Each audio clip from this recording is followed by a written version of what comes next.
بسم اللہ الرحمن الرحیم۔ وہ خوش نصیب صحابی جن کا انتقال مدینہ منورہ میں ہوا، فرشتے ان کے جنازے کو لے کر تبوک پہنچے اور امام الانبیاء علیہ السلام نے جنازہ کی نماز تبوک میں پڑھی۔ سامعین محترم، معاویہ بن معاویہ لیثی انصاری رضی اللہ تعالی عنہ کا انتقال مدینہ منورہ میں ہوا۔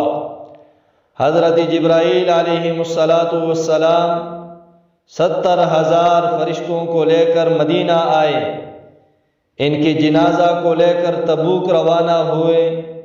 امام الانبیاء علیہ السلام نے اور صحابہ رضی اللہ تعالی عنہم نے جنازہ کی نماز تبوک میں پڑھی اور جنازہ واپس مدینہ منورہ لایا گیا اور تدفین جنت البقیع میں ہوئی۔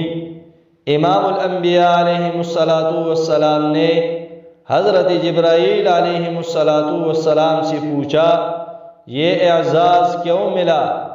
حضرت جبرائیل علیہ السلام نے فرمایا کہ کثرت سے سورۃ اخلاص پڑھا کرتے تھے، اس لیے یہ اعزاز ملا۔